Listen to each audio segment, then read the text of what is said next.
बूढ़े साधु ने बताया, एक गरीब अपना भाग्य कैसे बदल सकता है। दोस्तों, आज हम जिस विषय पर बात करने जा रहे हैं वो केवल एक कहानी नहीं है, बल्कि जीवन की एक ऐसी गहराई है जिसे समझने के बाद किसी भी इंसान का नजरिया हमेशा के लिए बदल सकता है। भाग्य या किस्मत एक ऐसा शब्द है जिसके पीछे दुनिया का हर व्यक्ति भाग रहा है। हर कोई चाहता है कि उसका भाग्य चमक जाए और उसके जीवन से सारे दुख दर्द दूर हो जाएं। लेकिन क्या आपने कभी सोचा है कि ये भाग्य आखिर बदलता कैसे है? क्या ये केवल हाथों की लकीरों में लिखा होता है या फिर इसे बदलने का कोई ठोस तरीका भी मौजूद है? हमारे समाज में सदियों से ये मान्यता रही है कि जो किस्मत में लिखा है वही होगा, लेकिन हमारे वेदों और पुराणों में कर्म और भाग्य का एक ऐसा गहरा संबंध बताया गया है जिसे अगर कोई समझ ले तो वो रंग से राजा बन सकता है। भाग्य बदलने का ये विज्ञान इतना गहरा है कि इसे समझने के लिए इंसान को अपनी पुरानी सोच को पूरी तरह से तोड़ना पड़ता है।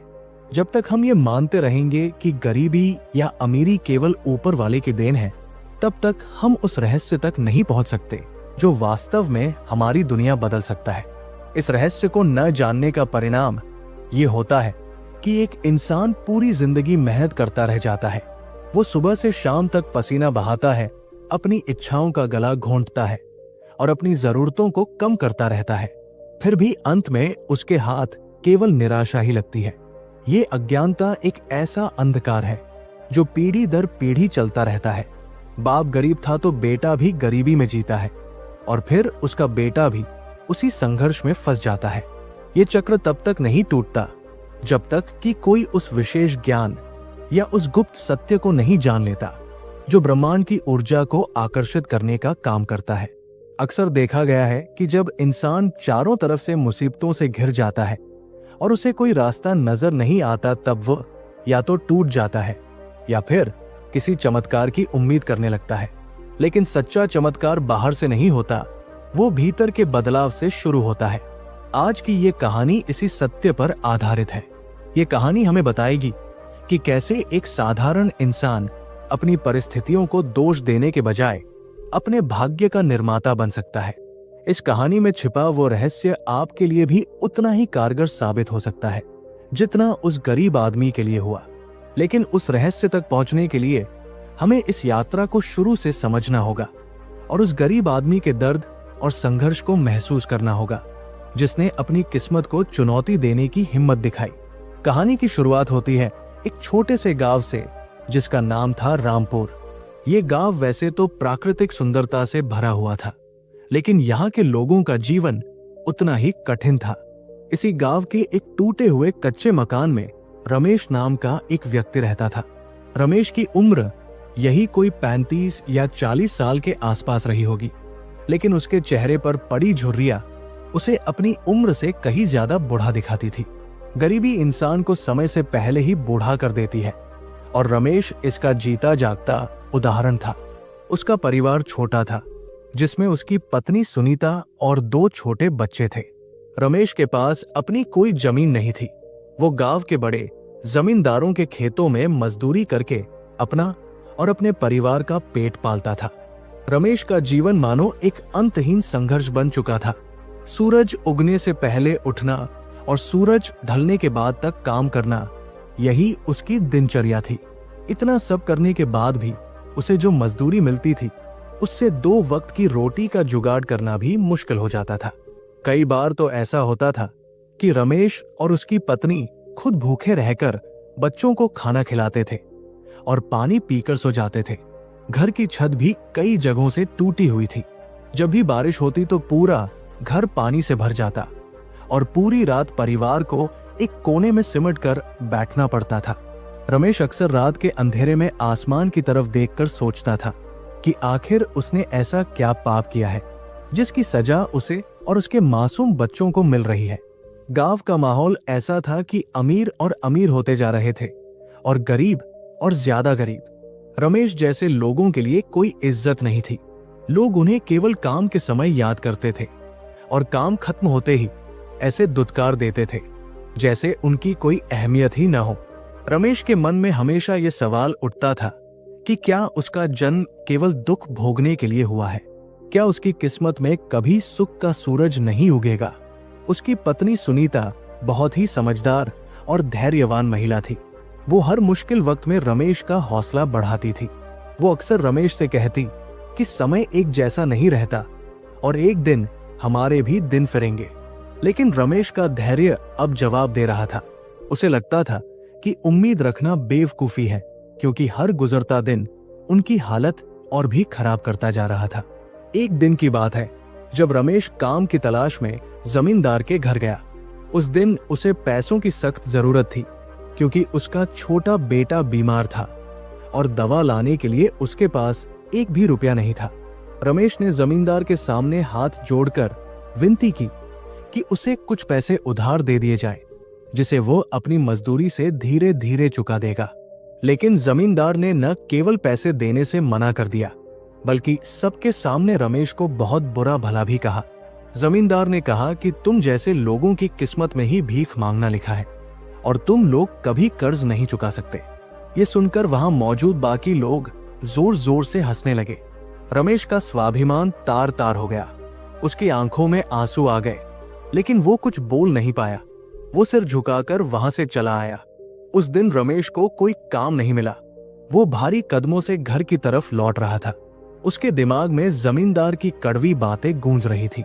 उसे लग रहा था कि वो एक असफल इंसान है जो अपने बीमार बच्चे के लिए दवा का इंतजाम भी नहीं कर सकता। रास्ते में एक पुराना बरगद का पेड़ था, जिसके नीचे गांव के कुछ बुजुर्ग बैठा करते थे। रमेश भी थक कर उस पेड़ के नीचे बैठ गया। उसका मन कर रहा था कि वो जोर जोर से रोए, लेकिन पुरुष होने का अहंकार और समाज का डर उसे रोने भी नहीं दे रहा था। वो बस शून्य में ताकता रहा।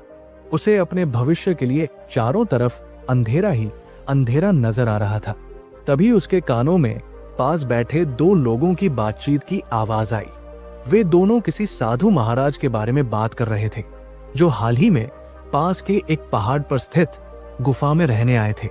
गांव वालों का कहना था कि वो साधु कोई साधारण इंसान नहीं है। उनके पास ऐसा ज्ञान है जिससे वो किसी भी व्यक्ति की समस्या का समाधान बता सकते हैं।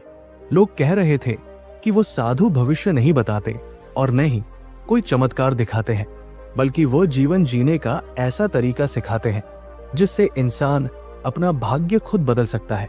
बातों बातों में एक व्यक्ति ने कहा कि जो भी सच्चे मन से उन साधु के पास गया है वो खाली हाथ नहीं लौटा है, उसकी जिंदगी में बदलाव जरूर आया है। रमेश पहले तो इन बातों पर ध्यान नहीं दे रहा था, क्योंकि उसका इन सब चीजों से विश्वास उठ चुका था। उसने कई बार मंदिरों में माथा टेका था और कई मन्नतें मांगी थी, लेकिन कुछ भी तो नहीं बदला था। उसे लगा कि ये भी कोई ढोंगी बाबा होगा जो लोगों की मजबूरी का फायदा उठाता होगा।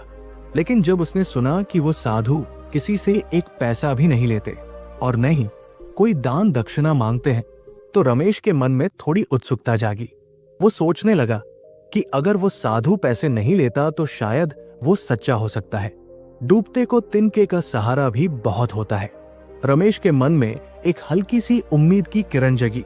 उसने सोचा कि जब हर दरवाजा बंद हो चुका है तो एक बार वहां जाकर देखने में क्या हर्ज है।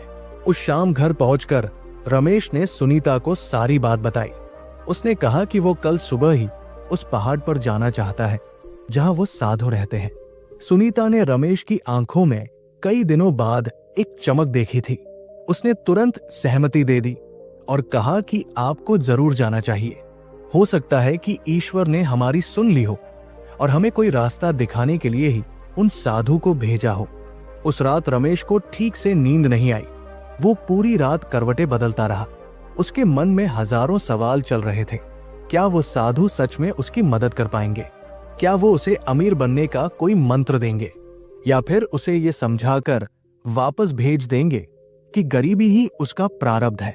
अगली सुबह सूरज निकलने से पहले ही रमेश उठ गया। उसने स्नान किया और भगवान के सामने हाथ जोड़े। सुनीता ने उसे रास्ते के लिए 2 रोटियां बांध दी और एक लोटे में पानी दे दिया।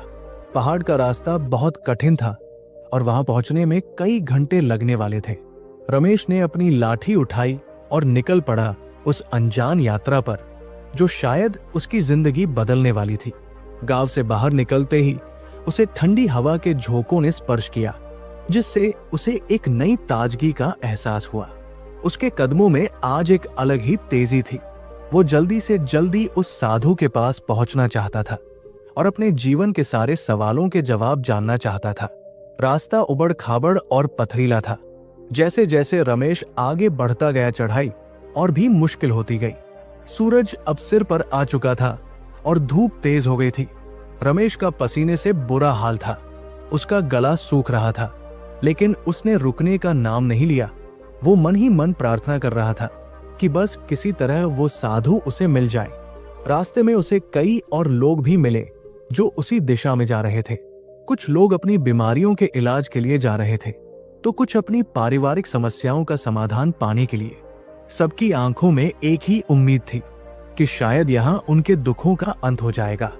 रमेश उन लोगों के साथ हो लिया और उनके साथ चलते चलते उसे पता चला कि वो साधु बहुत कम बोलते हैं और केवल उन्हीं लोगों से मिलते हैं जो वास्तव में अपनी जिंदगी बदलना चाहते हैं। चलते चलते दोपहर हो गई। अब पहाड़ की चोटी दिखाई देने लगी थी। वहां एक छोटा सा आश्रम बना हुआ था, जिसके चारों तरफ घने पेड़ थे। आश्रम का वातावरण बहुत ही शांत और पवित्र था। वहां पहुंचकर रमेश को एक अजीब सी शांति का अनुभव हुआ। उसकी सारी थकान जैसे पल भर में गायब हो गई। उसने देखा कि आश्रम के बाहर कई लोग लाइन लगाकर बैठे हैं और अपनी बारी का इंतजार कर रहे हैं। रमेश भी उस कतार में सबसे पीछे जाकर बैठ गया। उसका दिल जोर जोर से धड़क रहा था। वो सोच रहा था कि जब वो साधु के सामने जाएगा तो क्या कहेगा। क्या वो अपनी गरीबी का रोना रोएगा या सीधा पूछेगा कि अमीर कैसे बनते हैं। उसने मन ही मन कई बार अपनी बात दोहराई ताकि वो वहां जाकर कुछ भूल न जाए। समय धीरे धीरे बीत रहा था। एक एक करके लोग अंदर जा रहे थे और कुछ देर बाद बाहर आ रहे थे। बाहर आने वाले लोगों के चेहरों पर एक अलग ही सुकून दिखाई दे रहा था। कोई भी निराश नहीं लग रहा था। ये देखकर रमेश का विश्वास और भी पक्का हो गया।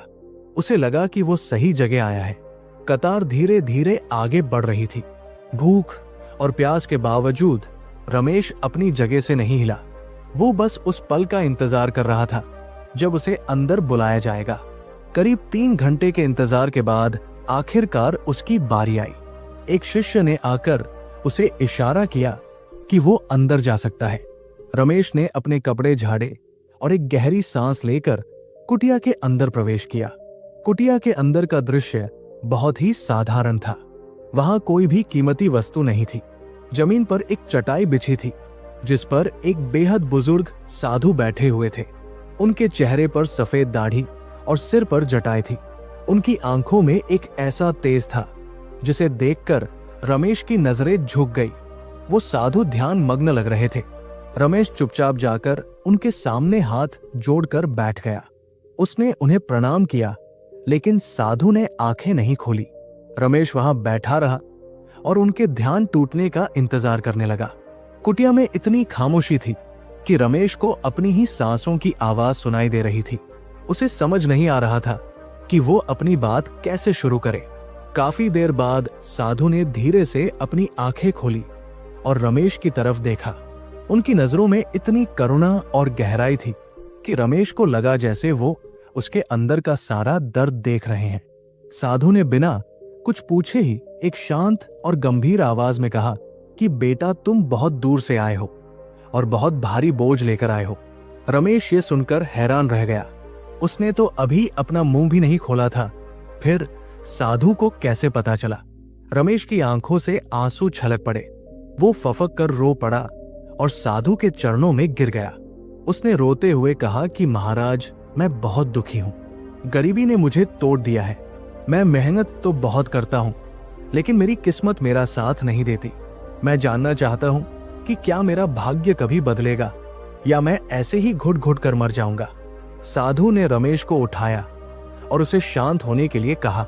उन्होंने अपने पास रखे कमंडल से उसे थोड़ा पानी दिया और कहा कि शांत हो जाओ बेटा, रोने से समस्याएं हल नहीं होती। समस्याएं तब हल होती हैं जब हम उन्हें समझने की कोशिश करते हैं। साधु ने रमेश से पूछा कि तुम्हें क्या लगता है कि तुम्हारा भाग्य खराब क्यों है?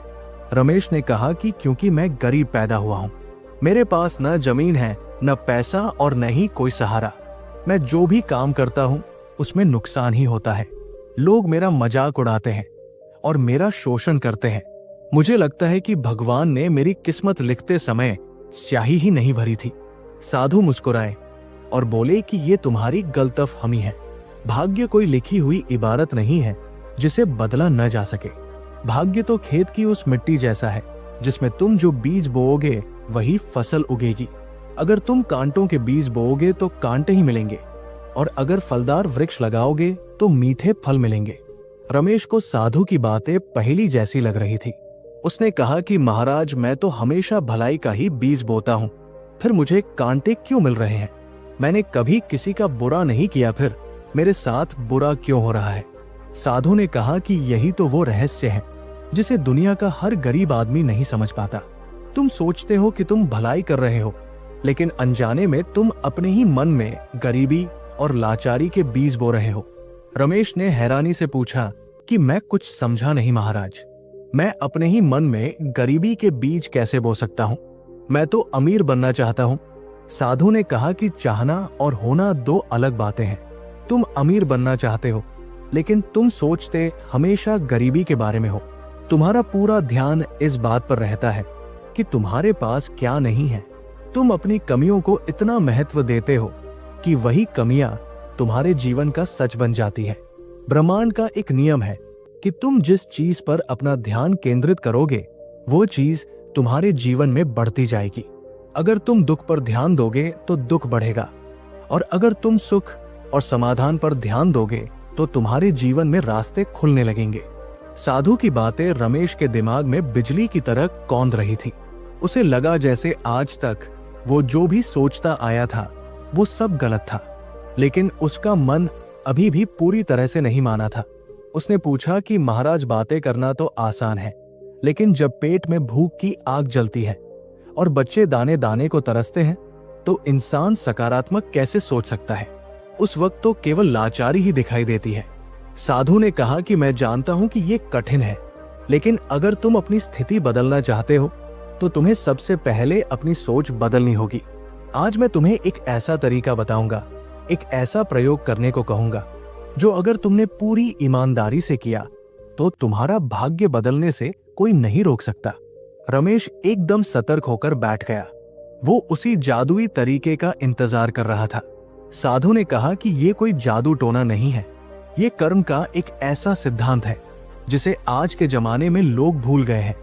साधु ने अपनी झोली से एक छोटा सा पत्थर निकाला और रमेश के हाथ में देते हुए कहा कि ये कोई साधारण पत्थर नहीं है, इसे अपने पास रखो, लेकिन शर्त यह है कि जब तक ये पत्थर तुम्हारे पास है तुम्हें एक विशेष नियम का पालन करना होगा।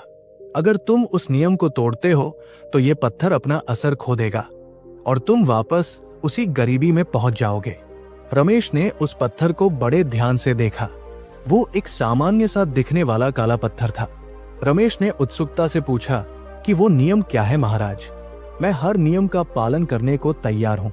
साधु ने गंभीर होकर कहा कि नियम ये है कि अगले 1 महीने तक तुम अपनी जुबान से एक भी शिकायत नहीं निकालोगे। चाहे कितनी भी बड़ी मुसीबत आ जाए, चाहे कोई तुम्हें कितना भी बुरा भला कहे, तुम शिकायत नहीं करोगे और न ही अपनी गरीबी का रोना रोगे। इसके बजाय तुम्हें हर बुरी स्थिति में भी कुछ न कुछ अच्छा ढूंढना होगा और उसके लिए ईश्वर को धन्यवाद देना होगा। रमेश को लगा कि ये तो बहुत मुश्किल काम है। जिस जीवन में हर पल केवल दुख हो, वहां अच्छा कैसे ढूंढा जा सकता है? लेकिन उसके पास और कोई विकल्प नहीं था। उसने साधु की चुनौती स्वीकार कर ली। साधु ने आगे कहा कि याद रखना, ये केवल जुबान से बोलने की बात नहीं है। तुम्हारे मन में भी शिकायत का भाव नहीं आना चाहिए। जिस पल तुम शिकायत करोगे, तुम अपनी पुरानी ऊर्जा को वापस बुला लोगे। ये एक तपस्या है और इस तपस्या का फल तुम्हें 1 महीने बाद मिलेगा। रमेश ने उस पत्थर को अपनी जेब में रख लिया और साधु के चरण स्पर्श किए। साधु ने उसे आशीर्वाद दिया और कहा कि जाओ और अपने नए जीवन की शुरुआत करो। याद रखना, भाग्य तुम्हारे हाथों में नहीं बल्कि तुम्हारे विचारों में है। जैसे विचार होंगे वैसी ही दुनिया तुम्हारे सामने बनेगी। रमेश वहां से उठ खड़ा हुआ। उसके मन में एक नई ऊर्जा थी। लेकिन साथ ही एक डर भी था कि क्या वो इस कठिन व्रत को निभा पाएगा। आश्रम से बाहर निकलते समय शाम हो चुकी थी। सूरज ढल रहा था और आसमान में लालिमा छाई हुई थी। रमेश ने वापस गांव की तरफ चलना शुरू किया। उतरते वक्त रास्ता और भी ज्यादा खतरनाक लग रहा था क्योंकि अंधेरा होने लगा था। लेकिन रमेश का ध्यान रास्ते पर कम और साधु की बातों पर ज्यादा था। वो बार बार अपनी जेब में रखे पत्थर को टटोल रहा था। उसे लग रहा था कि ये पत्थर नहीं बल्कि उसकी किस्मत की चाबी है। लेकिन उसे अभी ये नहीं पता था कि गांव पहुंचते ही उसकी सबसे बड़ी परीक्षा उसका इंतजार कर रही है। एक ऐसी परीक्षा जो उसके धैर्य और साधु को दिए गए वचन को पूरी तरह से हिलाकर रख देगी। जैसे ही वो गांव की सीमा पर पहुंचा, उसने देखा कि उसके घर के बाहर लोगों की भीड़ जमा है। रमेश के पैरों तले से जमीन खिसक गई। अभी कुछ पल पहले ही वो एक नई उम्मीद और सकारात्मक सोच लेकर गांव लौटा था, लेकिन अपने घर के बाहर ये दृश्य देखकर उसका दिल जोर से धड़कने लगा। भीड़ के बीचों बीच गांव का सबसे क्रूर साहूकार लाला धनीराम खड़ा था। उसकी आवाज इतनी ऊंची थी कि पूरा मोहल्ला सुन रहा था। लाला धनीराम वही व्यक्ति था जिससे रमेश ने अपनी बेटी की बीमारी के वक्त कुछ पैसे उधार लिए थे। वो कर्ज अब ब्याज पर ब्याज जुड़कर इतना बड़ा हो चुका था कि रमेश की पूरी जिंदगी की कमाई भी उसे चुकाने के लिए कम पड़ जाती। लाला के साथ उसके दो पहलवान जैसे आदमी भी थे जो रमेश के टूटे हुए दरवाजे को लातों से मार रहे थे। रमेश की पत्नी सुनीता दरवाजे की चौखट पर खड़ी रो रही थी और दोनों बच्चे डर के मारे अपनी मां के पीछे छिपे हुए थे। लाला चिल्ला चिल्ला कर कह रहा था कि अगर आज रमेश ने ब्याज के पैसे नहीं दिए तो वो इस घर पर कब्जा कर लेगा और रमेश के परिवार को गांव से बाहर निकाल देगा। रमेश जैसे ही भीड़ को चीरता हुआ आगे बढ़ा, लोगों की नजर उस पर पड़ी। सबने सोचा कि अब तमाशा होगा। रमेश जरूर लाला के पैरों में गिरकर गिड़गिड़ाएगा या फिर गुस्से में कुछ उल्टा सीधा बोलेगा और फिर लाला के आदमी उसकी पिटाई करेंगे। यही तो हमेशा होता आया था। एक गरीब आदमी के पास अपनी लाचारी दिखाने के अलावा और रास्ता ही क्या होता है। रमेश के कदम भारी हो गए थे। उसका पुराना स्वभाव उस पर हावी होने की कोशिश कर रहा था। उसके मन में गुस्से का एक ज्वालामुखी फूटने को तैयार था। वो सोचना चाहता था कि भगवान उसके साथ ही ऐसा क्यों करते हैं। वो चिल्लाना चाहता था कि ये अन्याय है, लेकिन तभी उसकी उंगलियों ने जेब में रखे उस काले पत्थर को स्पर्श किया। उस स्पर्श ने उसे बिजली के झटके की तरह साधु की बात याद दिला दी। साधु ने कहा था कि चाहे कुछ भी हो जाए, शिकायत नहीं करनी है और हर बुरी स्थिति में कुछ अच्छा ढूंढना है। रमेश वही ठिठक गया। ये उसकी पहली और सबसे कठिन परीक्षा थी। उसका दिमाग कह रहा था कि रोना शुरू करो, लेकिन वो पत्थर उसे शांत रहने का इशारा कर रहा था। रमेश ने एक गहरी सांस ली और अपने चेहरे के भावों को बदल दिया। उसने अपने गुस्से और डर को पी लिया। वो धीरे धीरे चलकर लाला धनीराम के सामने पहुंचा। लाला ने उसे देखते ही गालियों की बौछार शुरू कर दी। उसने कहा कि आ गया भगौड़ा, मुझे लगा कि डर के मारे गांव छोड़कर भाग गया होगा। आज अगर पैसे नहीं मिले तो मैं तेरी खाल उधेड़ दूंगा। रमेश ने लाला की आंखों में आंखें डालकर देखा, लेकिन उसकी नजरों में कोई क्रोध या भय नहीं था। वहां एक अजीब सी शांति थी।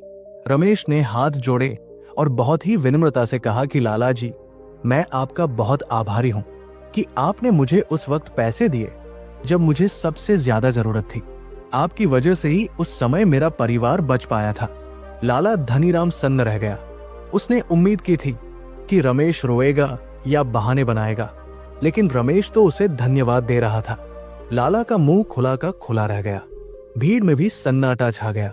रमेश ने अपनी बात जारी रखते हुए कहा कि मैं जानता हूं कि मुझे पैसे लौटाने में देरी हो गई है और इसके लिए मैं आपसे माफी मांगता हूं, लेकिन मैं आपको विश्वास दिलाता हूं कि आपका एक एक पैसा मैं चुका दूंगा। आज मेरे पास पैसे नहीं है, लेकिन मेरे पास काम करने की ताकत है और नीयत साफ है। आप मुझ पर गुस्सा करने के बजाय मुझे थोड़ा और समय दे। आपका गुस्सा करना जायज है क्योंकि ये आपका हक है। रमेश की बातों में इतनी सच्चाई और ठहराव था कि लाला का गुस्सा जैसे पानी हो गया। वो समझ नहीं पा रहा था कि वो कैसे प्रतिक्रिया दे। जिस आदमी को वो पीटने आया था वो उसके सामने इतनी इज्जत से बात कर रहा था। लाला ने अपने आदमियों को पीछे हटने का इशारा किया। उसने अपनी मूंछों पर ताव देते हुए कहा कि देखो रमेश, मैं कोई राक्षस नहीं हूं, मुझे बस अपना पैसा चाहिए। तेरी बातें सुनकर लगता है कि तू बेईमान नहीं है। जा, तुझे 1 महीने का समय और देता हूं। अगर इस 1 महीने में तूने ब्याज नहीं दिया तो फिर मैं कोई लिहाज नहीं करूंगा। इतना कहकर लाला अपने आदमियों के साथ वहां से चला गया। भीड़ धीरे धीरे छंटने लगी। लोग आपस में कानाफूसी कर रहे थे कि आज रमेश को क्या हो गया था। उसने लाला के सामने गिड़गिड़ाने के बजाय इतनी समझदारी से बात कैसे की। रमेश ने एक राहत की सांस ली। उसे विश्वास नहीं हो रहा था कि उसने अपनी पहली परीक्षा पास कर ली है। अगर उसने शिकायत की होती या अपनी गरीबी का रोना रोया होता तो आज शायद उसका घर छिन जाता और उसे अपमानित होना पड़ता। लेकिन शिकायत न करने और धन्यवाद देने के छोटे से मंत्र ने एक बड़ी मुसीबत को टाल दिया था। वो अपने घर के अंदर गया जहां सुनीता अभी भी सहमी हुई खड़ी थी। सुनीता ने रमेश को हैरानी से देखा और पूछा कि आज आपने ऐसा कैसे किया? मुझे तो लगा था कि आज बहुत बुरा होने वाला है।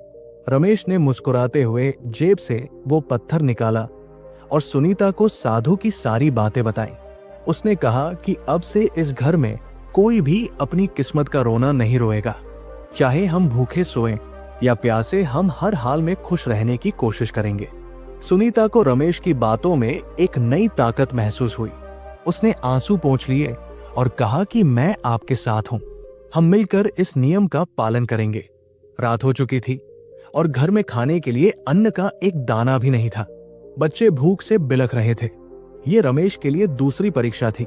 एक पिता के लिए इससे बड़ा दुख क्या हो सकता है कि उसके बच्चे भूख से रो रहे हों और वो कुछ न कर सके। रमेश का मन हुआ कि वो अपनी फूटी किस्मत को कोसे। वो सोचना चाहता था कि वह कितना बदनसीब है, लेकिन उसने तुरंत अपने विचारों को रोका।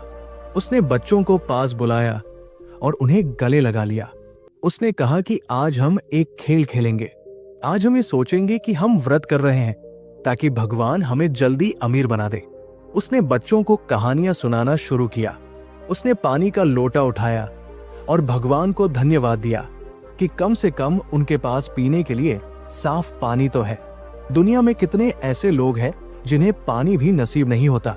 रमेश ने महसूस किया कि जैसे ही उसने पानी के लिए धन्यवाद दिया, उसके मन की बेचैनी थोड़ी कम हो गई। बच्चे कहानी सुनते सुनते सो गए। रमेश और सुनीता ने भी पानी पीकर रात गुजारी। पेट खाली था, लेकिन मन में एक अजीब सा संतोष था कि आज उन्होंने किसी के सामने हाथ नहीं फैलाया और न ही अपनी स्थिति को कोसा। उस रात रमेश को एक बहुत गहरी नींद आई, जो शायद उसे पिछले कई सालों से नहीं आई थी। अगली सुबह रमेश जल्दी उठ गया। आज उसे काम ढूंढना था, लेकिन आज उसका नजरिया बदला हुआ था। पहले वो घर से निकलते वक्त सोचता था कि पता नहीं आज काम मिलेगा या नहीं। वो डर और आशंका से भरा रहता था, लेकिन आज वो सोच रहा था कि दुनिया में अवसरों की कोई कमी नहीं है। कहीं न कहीं उसके लिए कुछ न कुछ काम जरूर होगा। वो तैयार होकर बाजार की तरफ निकल पड़ा। रास्ते में उसे वही लोग मिले जो कल उसका मजाक उड़ा रहे थे, लेकिन रमेश ने उनकी बातों पर ध्यान नहीं दिया। उसने सबको मुस्कुराकर नमस्ते किया। लोग हैरान थे कि कल जिस आदमी के घर इतना हंगामा हुआ, वो आज इतना खुश कैसे दिख सकता है। बाजार पहुंचकर रमेश काम की तलाश में इधर उधर घूमने लगा। वो एक दुकान से दूसरी दुकान गया, लेकिन हर जगह से उसे ना ही सुनने को मिली। दोपहर हो गई, लेकिन उसे कोई काम नहीं मिला। धूप तेज थी और भूख से उसका बुरा हाल था। उसका पुराना रमेश फिर से जागने लगा। मन में विचार आया कि ये सब ढकोसला है। साधु ने झूठ बोला था। अगर ये नियम सच होता तो अब तक उसे काम मिल जाना चाहिए था। लेकिन रमेश ने तुरंत अपनी जेब में हाथ डाला और पत्थर को कसकर पकड़ लिया। उसने खुद को समझाया कि ये परीक्षा है। उसने मन ही मन कहा कि ईश्वर आपका धन्यवाद कि मेरे हाथ पैर सही सलामत हैं। काम नहीं मिला तो क्या हुआ, मैं अभी भी कोशिश कर सकता हूँ। तभी उसकी नजर एक अनाज मंडी पर पड़ी। वहां एक बड़ा व्यापारी अपने मजदूरों पर चिल्ला रहा था क्योंकि उसका माल उतारने के लिए मजदूर कम पड़ गए थे। बोरियां बहुत भारी थी और ट्रक को जल्दी खाली करना था। रमेश वहां गया और व्यापारी से बोला कि सेठ जी, क्या मैं आपकी मदद कर सकता हूं? व्यापारी ने रमेश की दुबली पतली काया को देखकर कहा कि तुमसे नहीं होगा, ये बोरियां बहुत भारी है। रमेश ने बिना बहस किए एक बोरी उठाई और अपनी पीठ पर लाद ली। उसने पूरी ताकत लगाकर उसे गोदाम तक पहुंचाया। व्यापारी ये देखकर खुश हो गया। उसने रमेश को काम पर रख लिया। काम बहुत मेहनत का था। रमेश का शरीर टूट रहा था। हर बोरी के साथ उसकी सांस फूल रही थी, लेकिन हर बार बोरी उठाते वक्त वो मन में शिकायत करने के बजाय धन्यवाद दे रहा था कि उसे काम मिल गया। वो सोच रहा था कि इस काम से जो पैसे मिलेंगे उससे वो अपने बच्चों के लिए खाना ले जा सकेगा। शाम तक उसने बाकी मजदूरों से ज्यादा काम किया। जब काम खत्म हुआ तो व्यापारी ने उसे बुलाकर उसकी मजदूरी दी। रमेश ने पैसे गिने तो देखा कि व्यापारी ने उसे तय रकम से 50 रुपए ज्यादा दिए हैं। रमेश ने कहा कि सेठ जी, आपने शायद गलती से ज्यादा पैसे दे दिए हैं। व्यापारी हंसा और बोला कि ये गलती नहीं है, ये तुम्हारी ईमानदारी और मेहनत का इनाम है। मैंने देखा कि तुम बिना रुके और बिना शिकायत किए काम कर रहे थे। बाकी मजदूर काम चोरी कर रहे थे और आपस में बातें कर रहे थे, लेकिन तुम्हारा ध्यान केवल काम पर था। कल से तुम रोज आ सकते हो। रमेश की आंखों में आंसू आ गए। उसने व्यापारी को धन्यवाद दिया और पैसे लेकर बाजार की तरफ भागा। उसने सबसे पहले बच्चों के लिए आटा, दाल और कुछ सब्जियां खरीदी। आज उसके हाथ में अपनी कमाई का पैसा था और मन में एक जीत का एहसास। घर लौटते समय रमेश को लगा कि हवाएं उससे बातें कर रही है। उसे समझ आ गया था कि साधु की बात सच थी। जब उसने शिकायत करना बंद किया और काम पर ध्यान दिया तो न केवल उसे काम मिला बल्कि सम्मान भी मिला। वो सोच रहा था कि अगर आज उसने दोपहर में हार मान ली होती और अपनी किस्मत को कोसकर बैठ गया होता तो शायद उसे ये मौका नहीं मिलता। घर पहुंचकर जब उसने बच्चों के सामने खाना रखा तो उनकी आंखों में जो चमक थी वो रमेश के लिए दुनिया की सबसे बड़ी दौलत थी। सुनीता ने खाना बनाया और सबने मिलकर पेट भर खाना खाया। उस रात खाना खाते समय रमेश ने सुनीता से कहा कि आज मुझे एक बात समझ आ गई है, गरीबी हमारी जेब में नहीं बल्कि हमारी सोच में होती है। आज तक हम केवल अभावों को गिनते रहे, इसलिए अभाव बढ़ते रहे। आज मैंने जो है उसका सम्मान किया तो ईश्वर ने मुझे और दे दिया। ये पत्थर तो बस एक जरिया है, असली जादू तो हमारी नजर में है। लेकिन रमेश ये नहीं जानता था कि ये तो बस शुरुआत थी। एक महीने का समय बहुत लंबा होता है और जीवन हर मोड़ पर नई चुनौतियां लेकर खड़ा रहता है। अभी उसे कई और मुश्किलों का सामना करना था जो उसके इस नए विश्वास को जड़ से हिलाने वाली थी। अगले कुछ दिन ऐसे ही बीते। रमेश रोज काम पर जाता और पूरी मेहनत से काम करता। उसके घर के हालात थोड़े सुधरने लगे थे। अब उन्हें भूखा नहीं सोना पड़ता था। लेकिन गांव के कुछ लोगों को रमेश का ये बदलाव रास नहीं आ रहा था, खासकर रमेश के पड़ोसी सुरेश को। सुरेश भी रमेश की तरह ही गरीब था, लेकिन वो स्वभाव से बहुत ईर्ष्यालु था। उसे ये बात हजम नहीं हो रही थी कि रमेश अब खुश कैसे रहने लगा है। उसे लगा कि रमेश को जरूर कहीं से कोई गड़ा हुआ खजाना मिल गया है या वो कोई गलत काम करने लगा है। सुरेश ने ठान लिया कि वो रमेश की इस खुशी को बर्बाद करके रहेगा। एक दिन जब रमेश काम पर गया हुआ था, सुरेश ने एक योजना बनाई। उसने गांव के सरपंच के पास जाकर रमेश के खिलाफ झूठी शिकायत कर दी। उसने कहा कि रमेश रात के अंधेरे में गांव के खेतों से अनाज चुराता है और शहर जाकर बेचता है। सरपंच एक सख्त मिजाज के आदमी थे। उन्होंने बिना जांच पड़ताल किए शाम को पंचायत बुलाने का आदेश दे दिया। जब रमेश शाम को थका हारा घर लौटा तो उसे पता चला कि उसे पंचायत में बुलाया गया है। उसे समझ नहीं आया कि उसने क्या गलती की है। सुनीता घबरा गई। उसे लगा कि फिर से कोई मुसीबत आ गई है। रमेश ने सुनीता को शांत कराया और कहा कि डरने की कोई बात नहीं है, हमने कोई चोरी नहीं की है तो सच सामने आ ही जाएगा। वो पंचायत की तरफ चल पड़ा। वहां पूरा गांव इकट्ठा था। सरपंच ने रमेश को देखते ही उस पर चोरी का आरोप लगा दिया। रमेश सन्न रह गया। उसने अपनी पूरी जिंदगी में कभी एक तिनका भी नहीं चुराया था और आज उस पर इतना बड़ा कलंक लगाया जा रहा था। भीड़ में खड़ा सुरेश मंद मंद मुस्कुरा रहा था। रमेश के अंदर का स्वाभिमान फिर से जाग उठा। उसे इतना गुस्सा आया कि उसका मन किया कि वो अभी चिल्लाकर कहे कि ये सब झूठ है और सुरेश को सबक सिखा दे। लेकिन तभी उसका हाथ फिर से उस पत्थर पर गया। पत्थर के स्पर्श ने रमेश को याद दिलाया कि ये क्रोध, ये अपमान, ये सब परीक्षा का हिस्सा है। अगर उसने अभी अपनी जुबान से शिकायत निकाली या सुरेश को बुरा भला कहा तो वो अपना वचन तोड़ देगा और वो जादुई पत्थर अपनी शक्ति खो देगा। रमेश ने अपनी मुट्ठी भींची और एक गहरी सांस ली। उसने अपनी धड़कनों को शांत किया और मन ही मन उस अदृश्य शक्ति को धन्यवाद दिया जिसने उसे इस परीक्षा की घड़ी में भी धैर्य बनाए रखने की ताकत दी। उसने सोचा कि ये भी ईश्वर की कोई मर्जी होगी। शायद इस झूठ के जरिए कोई सच सामने आने वाला है। सरपंच और गांव वाले उम्मीद कर रहे थे कि रमेश अब चिल्लाएगा, अपनी सफाई में रोएगा या सुरेश पर जवाबी हमला करेगा। लेकिन रमेश ने ऐसा कुछ नहीं किया। उसने बहुत ही शांत और संयत स्वर में कहा कि सरपंच काका, मैं पंचायत का और गांव के हर बुजुर्ग का सम्मान करता हूं। अगर सुरेश भाई को लगता है कि मैंने चोरी की है तो उन्हें पूरा हक है कि वे अपनी शंका दूर करें। मैं बस इतना कहना चाहता हूं कि मैंने अपने जीवन में कभी हराम की कमाई नहीं खाई, लेकिन जुबान से कहने पर शायद आपको यकीन न आए, इसलिए मैं चाहता हूं कि आप खुद चलकर मेरे घर की तलाशी लें। रमेश का ये आत्मविश्वास देखकर सरपंच थोड़ा नरम पड़ गए। उन्होंने कहा कि ठीक है, अगर तुम खुद कह रहे हो तो हम तलाशी लेंगे। पूरी पंचायत और गांव के लोग रमेश के घर की तरफ चल पड़े। सुरेश सबसे आगे था। उसके चेहरे पर एक कुटिल मुस्कान थी। उसे लग रहा था कि आज रमेश की बेइज्जती होकर रहेगी।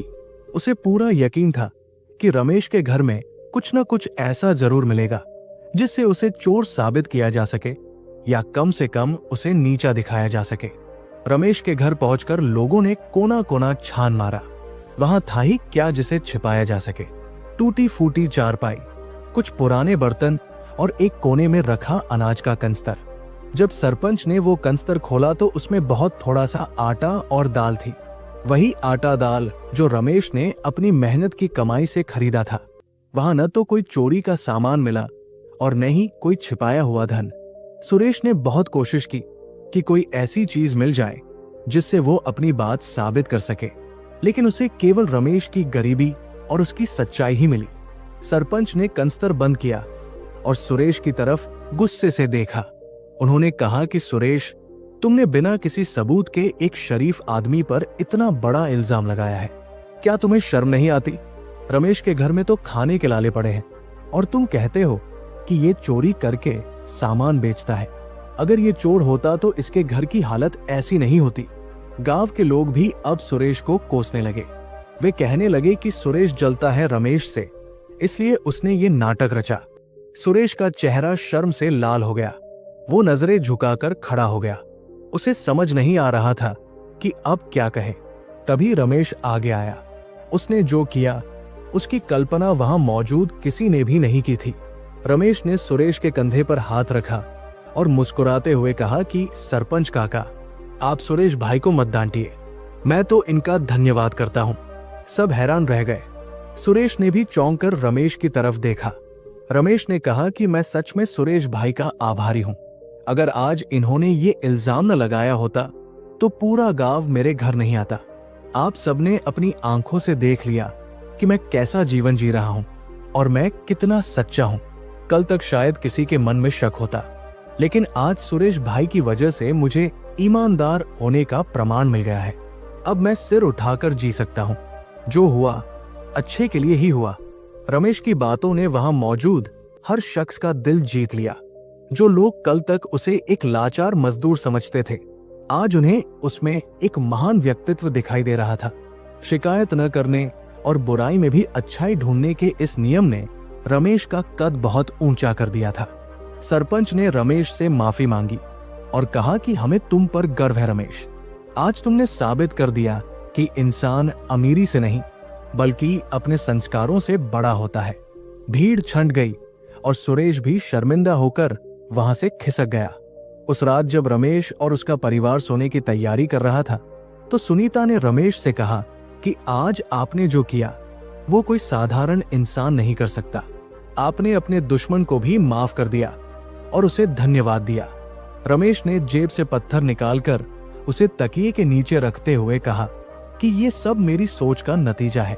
मैंने महसूस किया कि अगर मैं सुरेश पर गुस्सा करता तो मेरा खून जलता और गांव में मेरी छवि एक झगड़ालू इंसान की बन जाती, लेकिन मैंने सकारात्मक सोचा तो मेरा सम्मान भी बढ़ा और मन भी शांत रहा। ये जादुई पत्थर काम कर रहा है। दिन बीतते गए और रमेश का 1 महीना पूरा होने में अब कुछ ही दिन बचे थे, लेकिन प्रकृति अभी भी उसकी परीक्षा लेने के मूड में थी। महीने का आखिरी हफ्ता था जब मौसम ने अचानक करवट ली। आसमान में काले बादल घिराए और तेज आंधी चलने लगी। देखते ही देखते मूसलाधार बारिश शुरू हो गई। ये बारिश रुकने का नाम ही नहीं ले रही थी। गांव के कच्चे मकानों के लिए ये बारिश किसी आफत से कम नहीं थी। रमेश का घर तो पहले से ही जर्जर हालत में था। छत कई जगह से टपक रही थी। रात का समय था, बिजली कड़क रही थी और हवा के तेज झोंके घर की दीवारों को हिला रहे थे। अचानक एक जोर की आवाज हुई और रमेश के घर की छत का एक बड़ा हिस्सा टूटकर गिर गया। गनीमत यह रही कि वो हिस्सा कमरे के उस कोने में गिरा जहां कोई सो नहीं रहा था। बच्चे डरकर रोने लगे। सुनीता भी घबरा गई। पूरा घर पानी से भर गया था। बिस्तर भीग चुके थे और अनाज भी खराब होने की कगार पर था। ये एक ऐसा पल था जब किसी भी इंसान का धैर्य टूट सकता था। मेहनत से जोड़ा गया तिनका आंखों के सामने बिखर रहा था। रमेश का पहला विचार यही आया कि हे भगवान, ये क्या अन्याय है। पहले गरीबी, फिर झूठा इल्जाम और अब ये आसरा भी छिन रहा है। लेकिन जैसे ही शिकायत का ये विचार मन में आया, उसे साधु का चेहरा याद आ गया। नियम तोड़ने का मतलब था वापस उसी नर्क में जाना। रमेश ने खुद को संभाला। उसने बच्चों को गोद में उठाया और घर के उस कोने में ले गया जहां छत अभी भी बची हुई थी। उसने भीगते हुए आसमान की तरफ देखा और मुस्कुराते हुए कहा कि हे ईश्वर, तेरा लाख लाख शुक्र है। तेरा धन्यवाद कि छत का वो हिस्सा हम पर नहीं गिरा। अगर हम वहां सो रहे होते तो आज हम जिंदा नहीं होते। तूने हमारा घर जरूर तोड़ा है, लेकिन हमारे प्राण बचा लिए। इसका मतलब है कि तू चाहता है कि हम जिंदा रहें। शायद तू चाहता है कि हम इससे भी बेहतर और मजबूत घर बनाएं। सुनीता रमेश को देख रही थी। इतनी बड़ी मुसीबत में भी अपने पति की ये सकारात्मकता देखकर उसे एक अजीब सी हिम्मत मिली। उसने भी रोना बंद कर दिया और बच्चों को चुप कराने लगी। पूरी रात वे लोग उसी कोने में सिमट कर बैठे रहे। बारिश का पानी उनके पैरों को छू रहा था। ठंडी हवा हड्डियों को जमा रही थी, लेकिन रमेश के मन में एक उम्मीद की लौ जल रही थी। वो बार बार दोहरा रहा था कि जो होता है अच्छे के लिए होता है। ये बारिश हमारे पुराने कमजोर घर को गिराने आई है ताकि हम नया बना सके। अगली सुबह जब बारिश रुकी तो गांव का नजारा बदला हुआ था। कई लोगों के घरों को नुकसान पहुंचा था। लोग अपनी किस्मत को कोस रहे थे, रो रहे थे और सरकार को गालियां दे रहे थे। रमेश अपने घर के बाहर निकला और मलबे को हटाने लगा। उसके चेहरे पर कोई शिकन नहीं थी। वो पूरे उत्साह के साथ सफाई में जुट गया। उसे ऐसा करते देख उसके पड़ोसी हैरान थे। जिसका सबसे ज्यादा नुकसान हुआ था वही सबसे ज्यादा शांत था। तभी वहां से शहर के एक बड़े ठेकेदार की गाड़ी गुजरी। वो ठेकेदार गांव में एक स्कूल बनाने के प्रोजेक्ट के लिए जमीन देखने आया था। उसकी गाड़ी कीचड़ में फंस गई थी। ड्राइवर ने बहुत कोशिश की, लेकिन गाड़ी नहीं निकली। ठेकेदार बाहर आया और मदद के लिए इधर उधर देखने लगा। गांव के बाकी लोग अपने अपने दुख मनाने में व्यस्त थे। किसी ने ठेकेदार की तरफ ध्यान नहीं दिया। रमेश ने देखा कि कोई मुसीबत में है तो वो अपना काम छोड़कर वहां पहुंचा। रमेश ने ठेकेदार को नमस्ते किया और कहा कि बाबूजी, आप चिंता मत कीजिए, मैं अभी धक्का लगाता हूं, गाड़ी निकल जाएगी। रमेश ने कीचड़ में उतरकर पूरी ताकत से गाड़ी को धक्का लगाया। उसके कपड़ों पर कीचड़ लग गया, लेकिन उसने परवाह नहीं की। काफी मशक्कत के बाद गाड़ी कीचड़ से बाहर निकल आई। ठेकेदार रमेश के इस निस्वार्थ भाव से बहुत प्रभावित हुआ। उसने देखा कि रमेश का खुद का घर टूटा पड़ा है, फिर भी वो मदद के लिए दौड़ा चला आया। ठेकेदार ने रमेश से पूछा कि भाई, तुम्हारा नाम क्या है और तुम्हारा घर तो पूरी तरह तहस नहस हो गया है, तुम्हें दुख नहीं हो रहा? तुम मदद करने यहां गए? रमेश ने हाथ पोंछते हुए कहा कि बाबूजी, दुख मनाने से घर वापस नहीं बन जाएगा। जो होना था वो हो गया। अब तो बस फिर से मेहनत करनी है और नया घर बनाना है। और रही बात मदद की, तो आप मेहमान हैं, आपकी मदद करना मेरा धर्म है। रमेश की ये सकारात्मक बातें सुनकर ठेकेदार दंग रह गया। उसने अपनी जेब से कुछ पैसे निकालकर रमेश को देने चाहे, लेकिन रमेश ने मना कर दिया। उसने कहा कि मैंने पैसे के लिए मदद नहीं की बाबूजी। ये सुनकर ठेकेदार की नजरों में रमेश की इज्जत और बढ़ गई।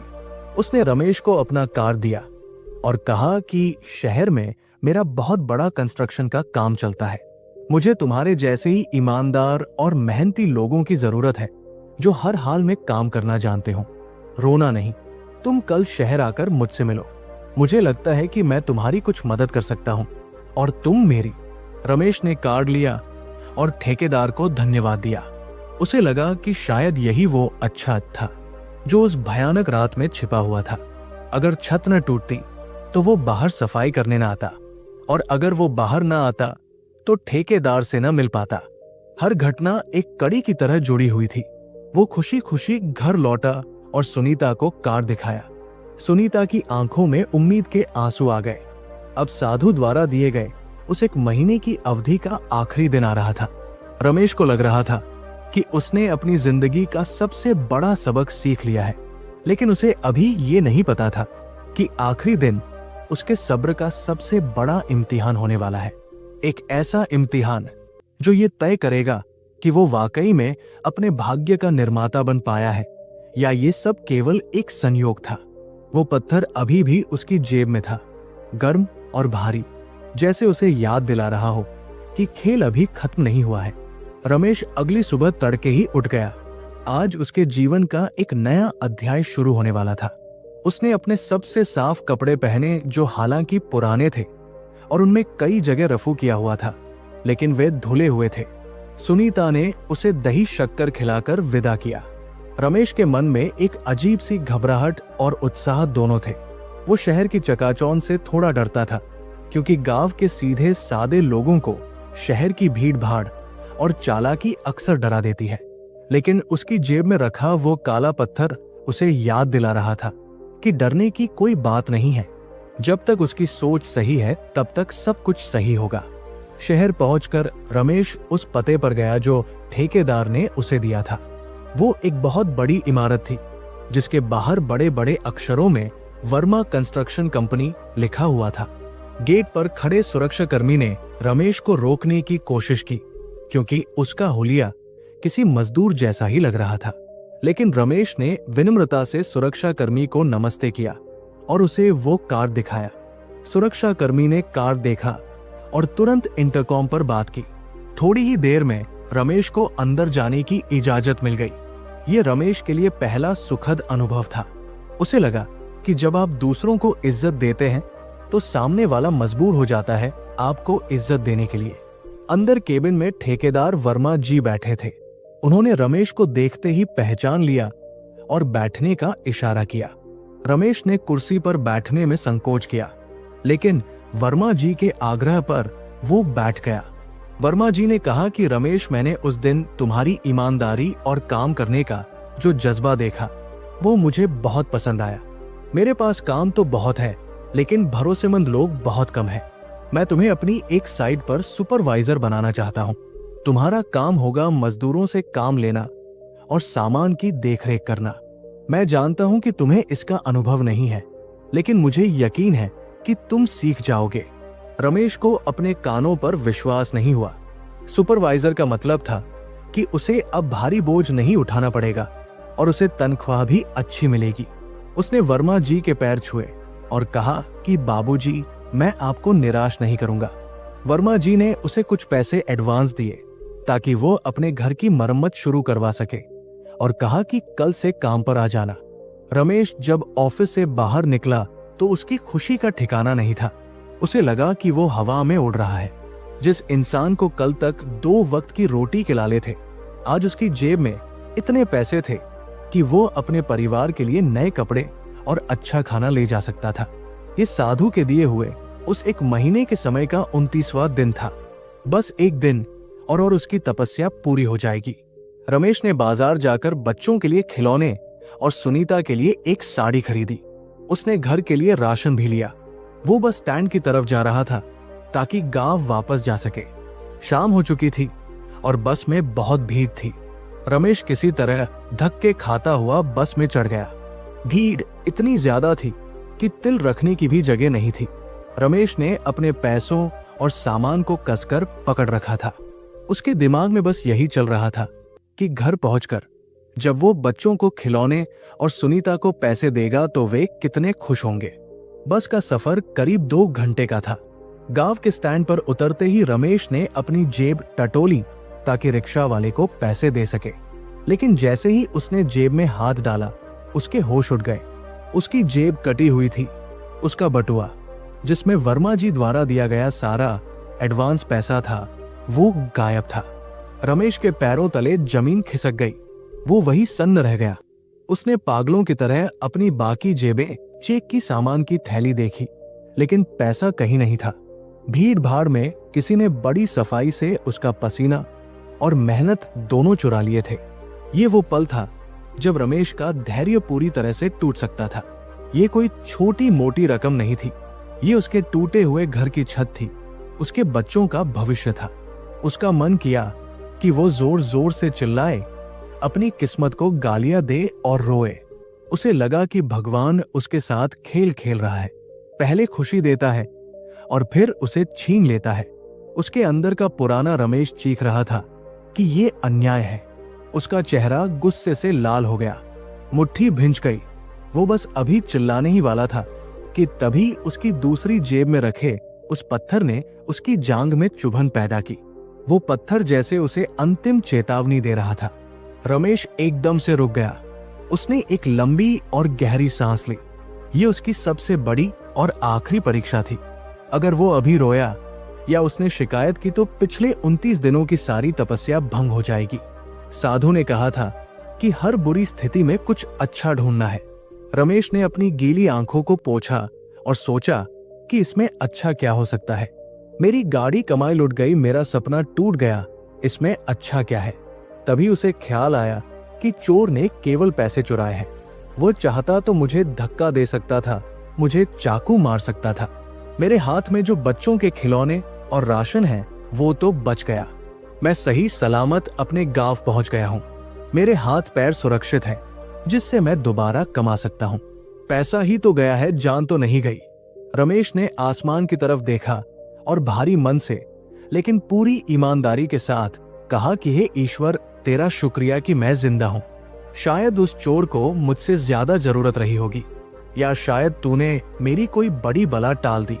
जो भी हुआ तेरी मर्जी। रमेश खाली हाथ तो नहीं, लेकिन खाली जेब जरूर घर पहुंचा।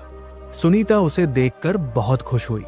उसने देखा कि रमेश के हाथ में सामान है, लेकिन जब रमेश ने उसे बताया कि उसके सारे पैसे चोरी हो गए हैं तो सुनीता के चेहरे का रंग उड़ गया। वो रोने लगी।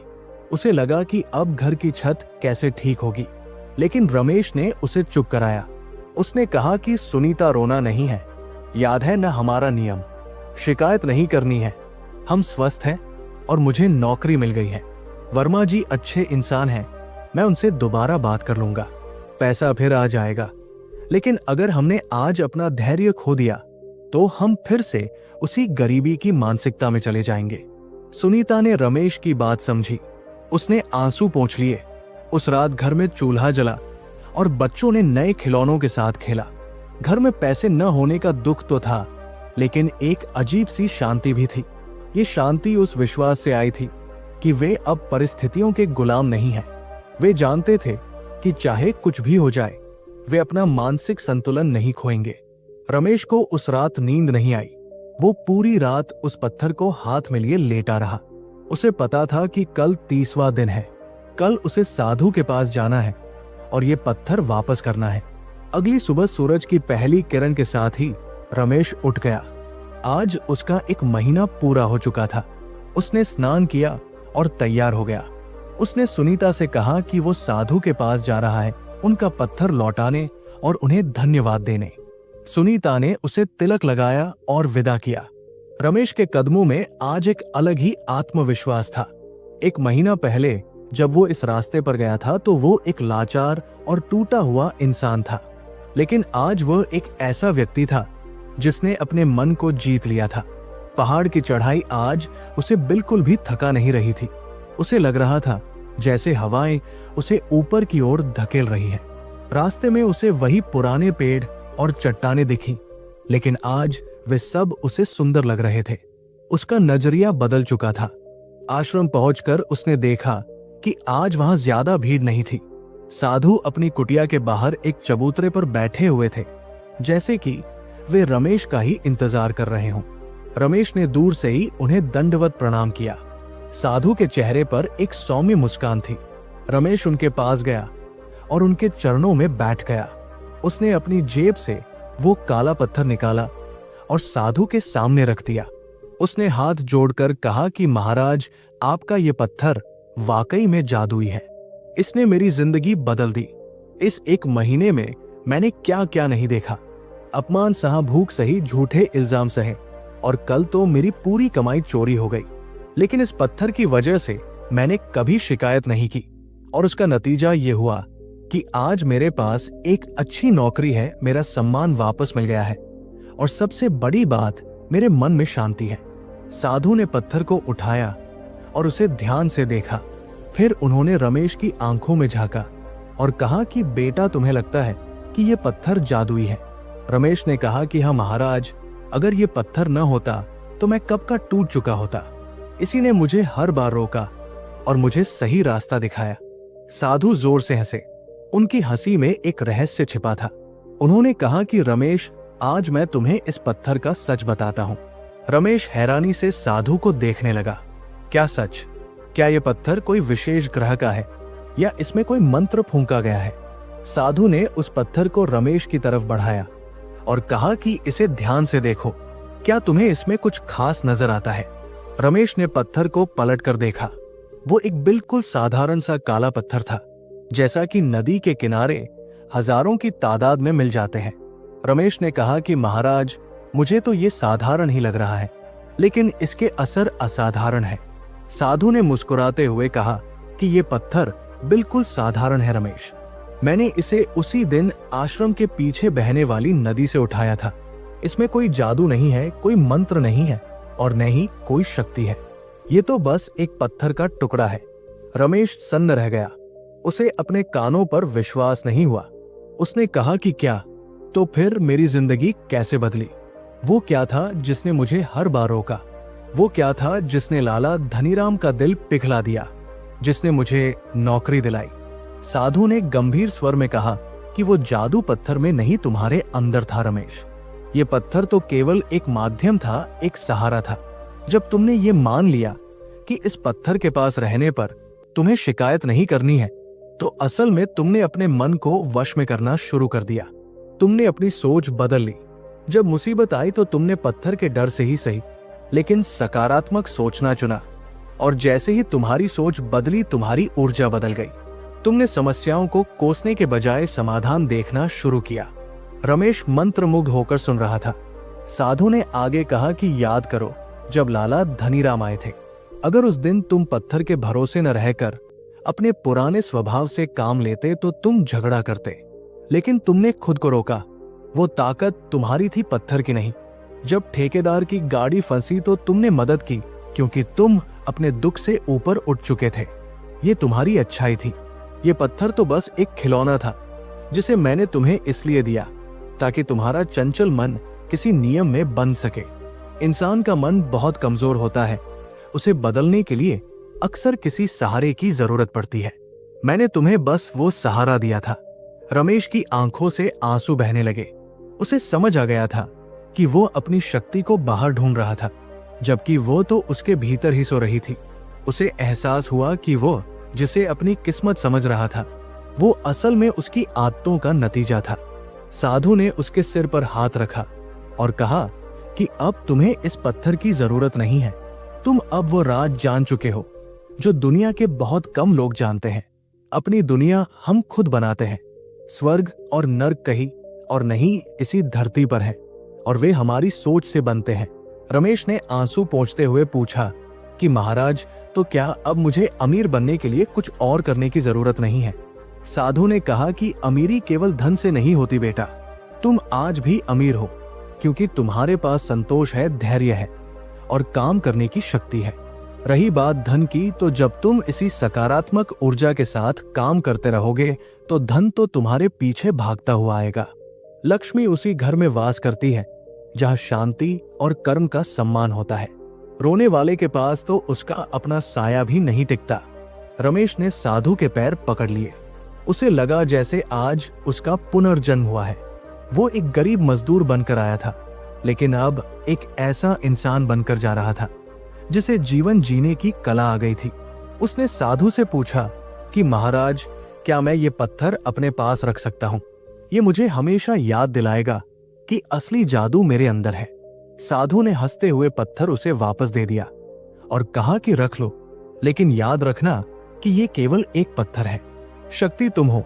रमेश आश्रम से बाहर निकला। दोपहर की धूप खिली हुई थी।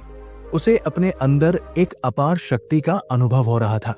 उसे अब किसी साहूकार, किसी ठेकेदार या किसी चोर का डर नहीं था। वो जानता था कि अब उसके जीवन की डोर उसके हाथ में है।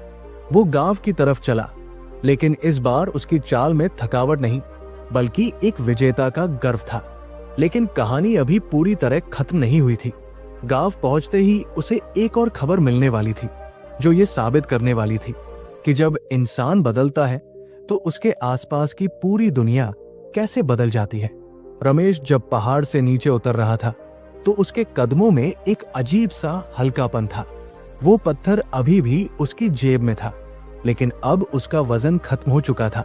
उसे ऐसा लग रहा था जैसे उसने अपनी गरीबी, अपनी लाचारी और अपने दुर्भाग्य का सारा बोझ उसी आश्रम में छोड़ दिया है।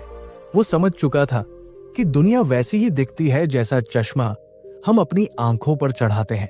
अगर हम शिकायतों का काला चश्मा पहनेंगे तो हमें हर तरफ अंधेरा दिखेगा, और अगर हम उम्मीद और कृतज्ञता का चश्मा पहनेंगे तो हमें हर मुश्किल में एक अवसर दिखाई देगा। साधु की ये सीख उसके रोम रोम में बस गई थी।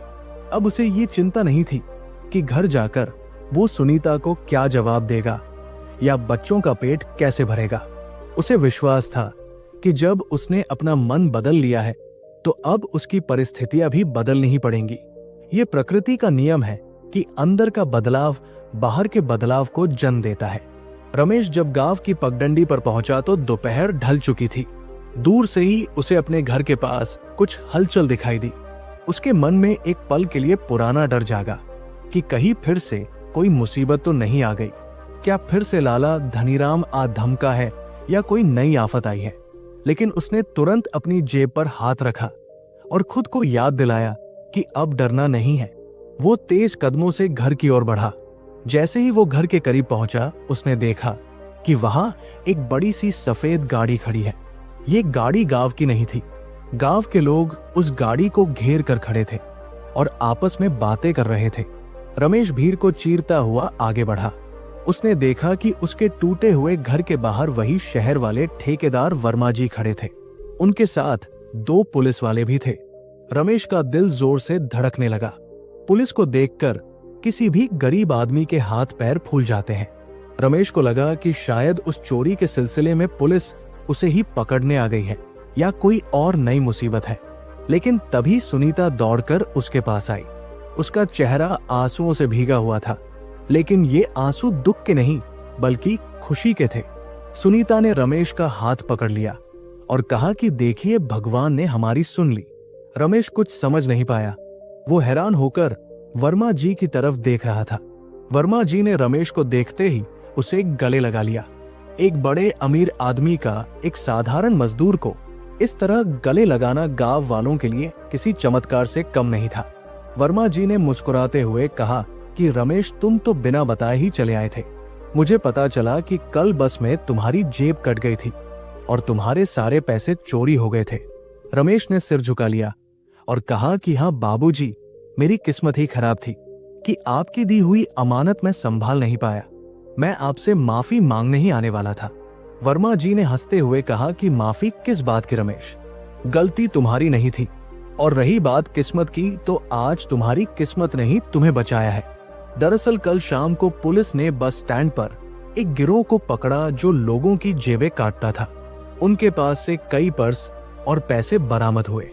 जब पुलिस ने उन चोरों से पूछताछ की तो उन्होंने बताया कि उन्होंने एक ऐसे आदमी की जेब काटी थी जिसके पास एक कंस्ट्रक्शन कंपनी का लिफाफा था।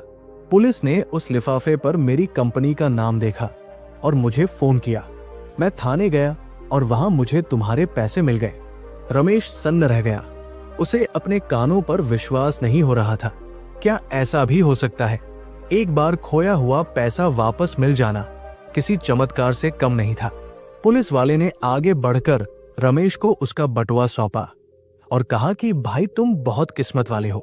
अक्सर ऐसे मामलों में पैसा कभी वापस नहीं मिलता, लेकिन शायद तुम्हारी मेहनत की कमाई में बहुत बरकत थी, इसलिए ये वापस आ गई। रमेश ने कांपते हाथों से वो बटुआ लिया।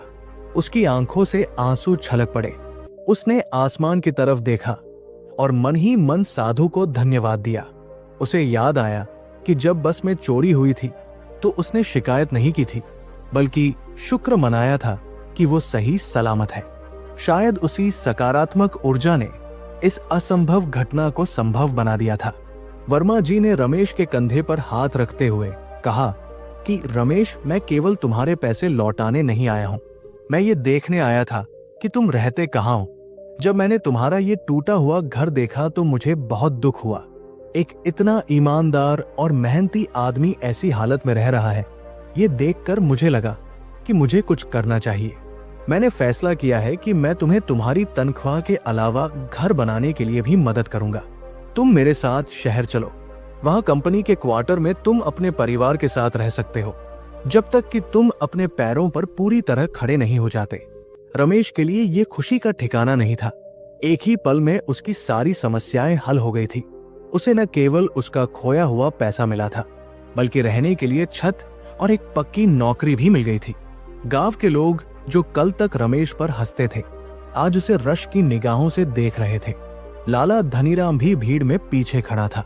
उसने जब देखा कि शहर का इतना बड़ा आदमी रमेश की इज्जत कर रहा है, तो वो भी आगे आया। लाला ने अपनी पुरानी कड़वाहट भूलकर रमेश से कहा कि भाई रमेश, मुझे माफ कर देना। मैंने तुम्हारे साथ बहुत सख्ती की।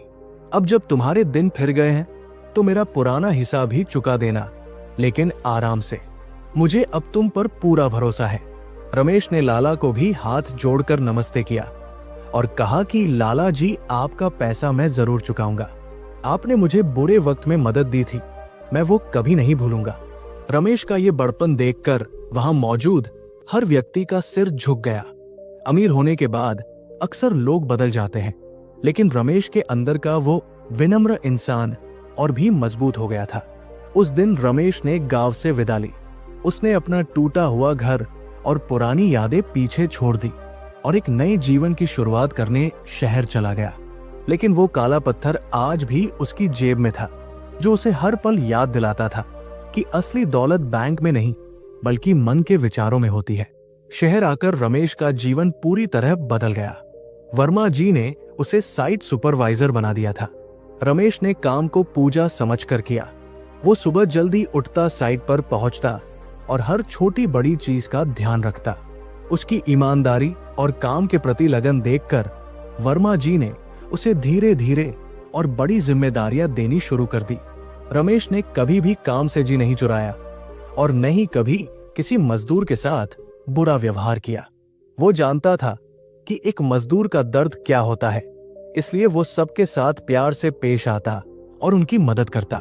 देखते ही देखते 1 साल बीत गया। रमेश ने अपनी मेहनत से लाला धनीराम का सारा कर्ज चुका दिया। उसने गांव में अपने पुराने घर को तुड़वाकर वहां एक पक्का और सुंदर मकान बनवा दिया। अब उसके बच्चे एक अच्छे स्कूल में पढ़ने जाते थे। सुनीता के पास पहनने के लिए अच्छी साड़ियां थी और घर में किसी चीज की कमी नहीं थी। लेकिन इन सब के बावजूद रमेश ने अपना वो नियम कभी नहीं तोड़ा। चाहे कितनी भी बड़ी मुश्किल आती, वो कभी शिकायत नहीं करता। वो हमेशा यही सोचता कि इसमें भी कुछ न कुछ अच्छा जरूर होगा। एक बार की बात है जब कंपनी को एक बहुत बड़ा प्रोजेक्ट मिला। ये प्रोजेक्ट एक नदी के किनारे पुल बनाने का था। काम बहुत जोखिम भरा था और समय बहुत कम था। वर्मा जी बहुत तनाव में थे। उन्हें डर था कि अगर समय पर काम पूरा नहीं हुआ तो उनका बहुत बड़ा नुकसान हो जाएगा। बारिश का मौसम आने वाला था और नदी का जलस्तर बढ़ने का खतरा था। मजदूरों में भी डर का माहौल था। कोई भी उस जोखिम भरे काम को करने के लिए तैयार नहीं हो रहा था। वर्मा जी ने रमेश को बुलाया और कहा कि रमेश, अब सब कुछ तुम्हारे हाथ में है। अगर ये प्रोजेक्ट फेल हुआ तो हमारी कंपनी बर्बाद हो जाएगी। ये रमेश के लिए अब तक की सबसे बड़ी चुनौती थी। ये केवल उसकी नौकरी का सवाल नहीं था, बल्कि सैकड़ों मजदूरों की रोजी रोटी और वर्मा जी के विश्वास का सवाल था। रमेश साइट पर गया। उसने देखा कि मजदूर डरे हुए हैं और काम बंद करके बैठे हैं। रमेश ने उन्हें इकट्ठा किया। उसने उनसे कोई भाषण नहीं दिया और न ही उन्हें डांटा। उसने अपनी जेब से वही काला पत्थर निकाला और सबको दिखाया। उसने मजदूरों से कहा कि दोस्तों, ये पत्थर देख रहे हो, ये एक जादुई पत्थर है, मुझे एक साधु ने दिया था। मजदूर उत्सुकता से देखने लगे। रमेश ने झूठ नहीं बोला, लेकिन उसने सच को एक कहानी की तरह पेश किया। उसने कहा कि इस पत्थर का जादू ये है कि जो इंसान डर और शिकायत छोड़कर केवल अपने काम पर ध्यान देता है, ये पत्थर उसकी रक्षा करता है। मैंने अपनी जिंदगी में बहुत गरीबी देखी है, बहुत दुख देखे हैं, लेकिन जब से मैंने डरना छोड़ दिया और काम करना शुरू किया, मेरी किस्मत बदल गई। ये पुल केवल कंक्रीट और लोहे का ढांचा नहीं है, ये हमारे और हमारे बच्चों के भविष्य का रास्ता है। अगर हम आज डर गए तो हम पूरी जिंदगी डरते रहेंगे, लेकिन अगर हमने आज ये कर दिखाया तो दुनिया हमें सलाम करेगी। रमेश की बातों में इतना आत्मविश्वास था कि मजदूरों के अंदर का डर गायब हो गया। उन्हें लगा कि उनका लीडर उनके साथ खड़ा है। रमेश ने खुद सबसे पहले फावड़ा उठाया और काम शुरू किया। उसे काम करता देख बाकी मजदूर भी जोश में आ गए। दिन रात काम चलने लगा। रमेश वही साइट पर सोता और मजदूरों के साथ ही खाना खाता। बारिश शुरू होने से पहले काम खत्म करना एक असंभव लक्ष्य लग रहा था। कई बार मशीनें खराब हुई, कई बार सामान कम पड़ गया, लेकिन रमेश ने एक बार भी शिकायत नहीं की। वो हर समस्या का समाधान हंसते हुए निकाल लेता। आखिरकार वो दिन आ गया जब पुल बनकर तैयार हो गया। जिस दिन उद्घाटन था, उसी दिन शाम को मूसलाधार बारिश शुरू हो गई। नदी का पानी खतरे के निशान से ऊपर बहने लगा। सब लोग डर रहे थे कि कहीं नया बना पुल बह न जाए, लेकिन पुल पूरी मजबूती से खड़ा रहा। वर्मा जी ने रमेश को गले लगा लिया और कहा कि रमेश, तुमने नामुमकिन को मुमकिन कर दिखाया। अगर तुम न होते तो ये प्रोजेक्ट कभी पूरा नहीं होता। सरकार ने भी कंपनी को सम्मानित किया और रमेश को एक विशेष पुरस्कार दिया गया। अब रमेश केवल एक सुपरवाइजर नहीं था, वो शहर का एक जाना माना नाम बन चुका था। उसके पास अब अपनी गाड़ी थी, अपना बड़ा घर था और समाज में बहुत इज्जत थी। लेकिन सबसे बड़ी बात ये थी कि वो अंदर से बहुत शांत और सुखी था। वो अक्सर अनाथालयों में जाता और गरीब बच्चों की मदद करता। वो लोगों को वही सीख देता जो उसे उस बूढ़े साधु ने दी थी। वो लोगों को बताता कि गरीबी जेब में नहीं, दिमाग में होती है। एक दिन रमेश अपनी आलीशान गाड़ी में बैठकर कहीं जा रहा था। लाल बत्ती पर उसकी गाड़ी रुकी। उसने देखा कि एक भिखारी का बच्चा उसकी खिड़की खटखटा रहा है। बच्चे के कपड़े फटे हुए थे और वो बहुत कमजोर लग रहा था। रमेश ने शीशा नीचे किया। बच्चे ने हाथ फैलाकर कहा कि बाबूजी, बहुत भूख लगी है, कुछ पैसे दे दो। रमेश को उस बच्चे में अपना अतीत नजर आया। उसे याद आया कि कैसे वो भी कभी लाचारी में दूसरों के सामने हाथ फैलाने की सोचता था। रमेश ने अपनी गाड़ी से एक खाने का पैकेट निकाला और उस बच्चे को दिया। साथ ही उसने अपनी जेब से कुछ पैसे भी दिए। बच्चा खुश होकर जाने लगा। तभी रमेश ने उसे रोका और कहा कि बेटे, एक बात सुन। बच्चा रुक गया। रमेश ने कहा कि आज तो मैंने तुझे पैसे दे दिए, लेकिन रोज कौन देगा? क्या तू पूरी जिंदगी ऐसे ही मांगता रहेगा? बच्चे ने मायूस होकर कहा कि बाबूजी, मैं क्या करूं? मेरी किस्मत ही खराब है। मैं गरीब पैदा हुआ हूं। ये शब्द सुनते ही रमेश को लगा जैसे समय का पहिया पीछे घूम गया हो। यही तो वो शब्द थे जो उसने साधु से कहे थे, मेरी किस्मत ही खराब है। रमेश समझ गया कि ये बच्चा भी उसी मानसिक बीमारी का शिकार है जिसका शिकार वो खुद था। रमेश ने गाड़ी का दरवाजा खोला और बाहर निकल आया। ट्रैफिक सिग्नल हरा हो चुका था और पीछे की गाड़ियां हॉर्न बजा रही थी, लेकिन रमेश को इसकी परवाह नहीं थी।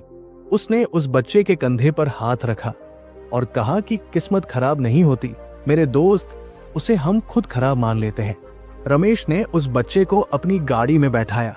उसने ड्राइवर से कहा कि गाड़ी ऑफिस ले चलो। वो बच्चा डरा हुआ था, उसे समझ नहीं आ रहा था कि ये बड़ा आदमी उसे कहां ले जा रहा है। रमेश ने बच्चे से कहा कि डर मत, मैं तुझे पैसे नहीं दूंगा, लेकिन मैं तुझे वो तरीका बताऊंगा जिससे तू इतने पैसे कमा सकेगा कि तुझे कभी किसी के सामने हाथ नहीं फैलाना पड़ेगा। मैं तुझे किस्मत बदलना सिखाऊंगा। रमेश उस बच्चे को अपने ऑफिस ले गया। उसने उसे नहलाया धुलाया और नए कपड़े पहनाए। फिर उसने उसे अपने पास बैठाया और अपनी जेब से वो काला पत्थर निकाला। उसने बच्चे को वही कहानी सुनाई जो उसने साधु से सुनी थी। उसने बच्चे से कहा कि आज से तेरा नया जन्म हुआ है। अब से तू कभी नहीं कहेगा कि तू गरीब है या तेरी किस्मत खराब है। तू काम करेगा, पढ़ाई करेगा और अपनी मेहनत से अपना भाग्य लिखेगा। मैं तेरा साथ दूंगा, लेकिन शर्त यह है कि तू कभी शिकायत नहीं करेगा। उस दिन रमेश को महसूस हुआ कि उसका जीवन चक्र पूरा हो गया है। उसने जो ज्ञान साधु से लिया था, आज उसने वो किसी और को बांट दिया था। यही तो असली अमीरी है। धन तो आता जाता रहता है, लेकिन ज्ञान और संस्कार वो दौलत है जो बांटने से बढ़ती है। रमेश ने उस बच्चे की पढ़ाई और रहने का पूरा खर्च उठाया। कुछ ही सालों में वो बच्चा भी एक होनहार नौजवान बन गया और रमेश के कारोबार में उसका दाया हाथ बन गया। कहानी अब अपने अंतिम पड़ाव पर पहुंच रही थी। रमेश ने सब कुछ पा लिया था, धन, दौलत, शोहरत और शांति। लेकिन अभी एक आखिरी रहस्य बाकी था। वो रहस्य जो साधु ने उसे बताया था कि भाग्य कैसे बदलता है, उसका असली निचोड़ क्या है। लोग अक्सर ऊपर ऊपर की बातें समझते हैं कि पॉजिटिव सोचो, लेकिन इसके पीछे का विज्ञान क्या है। रमेश ने फैसला किया कि वो अपने गांव जाएगा और वहां एक बड़ा आयोजन करेगा। उस आयोजन में वो गांव के हर व्यक्ति को बुलाएगा और उन्हें वो अंतिम सत्य बताएगा जो उसने इतने सालों के अनुभव से सीखा था। उसे पता था कि उसके गांव में अभी भी कई लोग गरीबी और अज्ञानता के अंधेरे में जी रहे हैं। वो उन्हें भी वही रोशनी देना चाहता था जो उसे मिली थी। रमेश जब अपने गांव पहुंचा तो उसका स्वागत किसी राजा की तरह हुआ। पूरा गांव सजाया गया था, ढोल नगाड़े बज रहे थे। वही लोग जो कभी उसे ताने मारते थे, आज उसकी एक झलक पाने के लिए बेताब थे। रमेश मंच पर चढ़ा। उसने देखा कि हजारों की भीड़ उसके सामने खड़ी है। सबकी आंखों में एक ही सवाल था कि आखिर एक गरीब मजदूर इतना बड़ा आदमी कैसे बन गया। रमेश ने माइक हाथ में लिया और मुस्कुराया। उसने अपनी जेब में हाथ डाला और वो काला पत्थर बाहर निकाला। भीड़ शांत हो गई। सबको लगा कि अब रमेश किसी जादुई शक्ति के बारे में बताएगा, लेकिन रमेश ने जो कहा वो सुनने के लिए कोई तैयार नहीं था। उसने पत्थर को हवा में उछाला और कहा कि दोस्तों, ये पत्थर झूठा है। पत्थर जमीन पर गिरा और एक हल्की सी आवाज हुई, लेकिन उस खामोश भीड़ के लिए वो आवाज किसी बम धमाके से कम नहीं थी। सब हैरान थे। जिस पत्थर को रमेश अपनी सफलता का राज बता रहा था, उसे उसने खुद ही झूठा और बेकार बता दिया। लोगों के चेहरों पर सवालिया निशान थे। क्या रमेश पागल हो गया है या वो अपनी सफलता का असली राज किसी को बताना नहीं चाहता? रमेश ने भीड़ की बेचैनी को भांप लिया। उसने गहरी सांस ली और अपनी बात आगे बढ़ाई। उसने कहा कि दोस्तों, मैं जानता हूं कि आप सब हैरान हैं। आप सोच रहे हैं कि अगर ये पत्थर झूठा है तो मेरी जिंदगी कैसे बदली, मेरी गरीबी अमीरी में कैसे बदल गई। और यही वो गुप्त रहस्य है जो मैं आज आपको बताने आया हूं। साधु बाबा ने मुझसे झूठ नहीं बोला था, बल्कि उन्होंने मुझे एक ऐसा मनोवैज्ञानिक खेल सिखाया जिसने मेरे दिमाग के ताले खोल दिए। रमेश ने मंच से नीचे उतरकर लोगों के बीच जाकर कहना शुरू किया, उसने कहा कि हमारा दिमाग एक खेत की तरह है। हम सुबह से शाम तक इसमें शिकायतों के बीज बोते हैं। मेरी किस्मत खराब है, मेरे पास पैसा नहीं है, सरकार कुछ नहीं करती, भगवान मेरा साथ नहीं देता। जब हम ये सब बोलते हैं तो हम अपने दिमाग को ये संदेश देते हैं कि हम लाचार हैं, और हमारा दिमाग एक वफादार नौकर की तरह वही परिस्थितियां हमारे सामने लाकर खड़ी कर देता है जो हमें और ज्यादा लाचार बना दे। ये ब्रह्मांड का नियम है, जो तुम मांगोगे वही तुम्हें मिलेगा, और शिकायत करना असल में और ज्यादा दुख मांगने का ही दूसरा नाम है। रमेश ने एक बुजुर्ग की तरफ इशारा करते हुए कहा कि काका, याद है जब मेरा घर टूटा था? अगर उस दिन मैं रोता और अपनी फूटी किस्मत को कोसता तो मेरा दिमाग दुख मनाने में व्यस्त हो जाता, मेरी आंखों पर आंसुओं का पर्दा पड़ जाता, और मुझे वो ठेकेदार कभी दिखाई नहीं देता जिसकी गाड़ी कीचड़ में फंसी थी। मैंने उस पत्थर के डर से ही सही, लेकिन शिकायत करना बंद किया और शुक्राना अदा किया। जैसे ही मैंने धन्यवाद दिया, मेरे दिमाग ने समस्या को छोड़कर समाधान ढूंढना शुरू कर दिया। यही वो जादुई चाबी है। भाग्य कोई आसमान से टपकी हुई चीज नहीं है।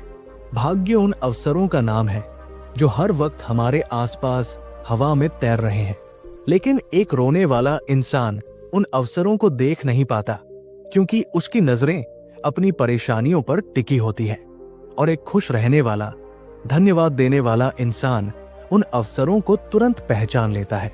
वो पत्थर तो बस एक सहारा था, एक एंकर था, ताकि मैं अपनी पुरानी आदतें छोड़ सकूं। असली जादू उस पत्थर में नहीं, बल्कि शिकायत न करने के उस नियम में था। रमेश की बातें सुनकर गांव वालों को लगा जैसे किसी ने उन्हें नींद से जगा दिया हो। सुरेश, जिसने कभी रमेश पर चोरी का इल्जाम लगाया था, भीड़ में सबसे पीछे खड़ा रो रहा था। उसे आज समझ आया कि वो पूरी जिंदगी दूसरों से जलने और अपनी कमियों का रोना रोने में ही बर्बाद कर चुका है। रमेश ने सुरेश को देखा और उसे मंच पर बुलाया। लोग डर गए कि कहीं रमेश अब बदला न ले, लेकिन रमेश ने सुरेश को गले लगा लिया। रमेश ने कहा कि दोस्तों, अमीरी पैसे से नहीं आती, अमीरी आती है एक अमीर सोच से। एक गरीब आदमी अगर लॉटरी जीत जाए तो भी वो कुछ साल में वापस गरीब हो जाएगा, क्योंकि उसकी सोच गरीब है। और एक अमीर सोच वाला आदमी अगर सड़क पर आ जाए तो वो दोबारा अपना साम्राज्य खड़ा कर लेगा। आज मैं अपने गांव को पैसा देने नहीं आया हूं, पैसा तो खर्च हो जाएगा, मैं आपको ये सोच देने आया हूं। रमेश ने घोषणा की कि वो गांव में एक ऐसा प्रशिक्षण केंद्र खोलेगा जहां नौजवानों को केवल किताबी ज्ञान नहीं, बल्कि जीवन जीने की कला सिखाई जाएगी। वहां उन्हें सिखाया जाएगा कि कैसे अपनी हुनर को तराशा जाए और कैसे मुमकिन को नामुमकिन बनाया जाए। उसने कहा कि मैं नहीं चाहता कि मेरे गांव का कोई भी बच्चा कभी ये कहे कि मेरी किस्मत खराब है। हम अपनी किस्मत खुद लिखेंगे, अपनी मेहनत और अपनी सोच की स्याही से। पूरे गांव में तालियों की गड़गड़ाहट गूंज उठी। ये तालियां रमेश के पैसे के लिए नहीं, बल्कि उस नई उम्मीद के लिए थी जो आज हर दिल में जाग उठी थी। लाला धनीराम ने खड़े होकर कहा कि रमेश, आज तुमने मेरी आंखें खोल दी। मैं ब्याज के पैसे गिनता रह गया और तुम दिलों को जीतकर असली बादशाह बन गए। आज से मैं भी प्रण लेता हूं कि मैं किसी की मजबूरी का फायदा नहीं उठाऊंगा, बल्कि जितना हो सके मदद करूंगा। सूरज ढल रहा था, लेकिन लोगों के चेहरों पर एक नई सुबह की चमक थी। रमेश ने अपनी बात खत्म करते हुए कहा कि याद रखना दोस्तों, जीवन में जब भी अंधेरा लगे, जब भी लगे कि सब कुछ खत्म हो गया है, तो बस एक पल रुकना, अपनी जेब टटोलना। वहां कोई पत्थर नहीं मिलेगा, लेकिन अपने दिल पर हाथ रखकर कहना, जो है उसके लिए धन्यवाद। देखना, उसी पल तुम्हें आगे बढ़ने का रास्ता मिल जाएगा। ईश्वर उसी की मदद करता है जो अपनी मदद खुद करता है। शिकायतें फेंक दो और आभार अपना लो, फिर देखो ये दुनिया तुम्हारे कदमों में होगी। रमेश अपनी गाड़ी की तरफ बढ़ा, लेकिन जाने से पहले उसने मुड़कर देखा। उसने देखा कि गांव के बच्चे जमीन से छोटे छोटे पत्थर उठा रहे थे और अपनी जेब में रख रहे थे। वे खेल खेल में ही सही, लेकिन एक बड़े बदलाव की शुरुआत कर रहे थे। रमेश मुस्कुराया। उसे पता था कि अब उसका काम पूरा हो गया है। उसने साधु के कर्ज को चुका दिया था। वो पत्थर अब हजारों लोगों की तकदीर बदलने वाला था। कहानी यहाँ खत्म होती है, लेकिन आपके जीवन की कहानी अभी शुरू होनी बाकी है। रमेश ने तो अपना काला पत्थर फेंक दिया, लेकिन क्या आप अभी भी अपनी शिकायतों का पत्थर ढो रहे हैं? क्या आप अपनी असफलताओं के लिए दूसरों को दोष दे रहे हैं? याद रखिए, जिस दिन आप जिम्मेदारी ले लेंगे, उसी दिन चमत्कार होना शुरू हो जाएगा। भाग्य बदलना कोई चमत्कार नहीं, एक विज्ञान है, और इस विज्ञान की प्रयोगशाला आपका अपना दिमाग है। तो आज ही एक वादा करें खुद से, अगले 24 घंटे चाहे आसमान टूट पड़े, आप एक भी शिकायत नहीं करेंगे, सिर्फ समाधान ढूंढेंगे। क्या आप ये चुनौती लेने के लिए तैयार हैं? दोस्तों, अगर इस कहानी ने आपके दिल के किसी कोने को छुआ है, अगर आपको लगता है कि इस एक वीडियो ने आपकी सोच में जरा सा भी बदलाव किया है, तो इसे अपने तक सीमित न रखें। अच्छाई बांटने से बढ़ती है। इस वीडियो को लाइक करें ताकि ये उन लोगों तक भी पहुंच सके जिन्हें इसकी सख्त जरूरत है। नीचे कमेंट बॉक्स में लिखकर बताएं कि आपके जीवन का वो काला पत्थर क्या है जिसे आप आज छोड़ना चाहते हैं। आपकी एक टिप्पणी किसी और को प्रेरित कर सकती है। और हाँ, ऐसी ही जीवन बदलने वाली कहानियों और गहरे आध्यात्मिक रहस्यों को जानने के लिए मेरे चैनल बोधि पथ को अभी सब्सक्राइब करें और बेल आइकन दबाना न भूलें। हम यहाँ सिर्फ कहानियां नहीं सुनाते, हम यहाँ जीवन जीने का एक नया रास्ता, एक बोधि पथ खोजते हैं। धन्यवाद।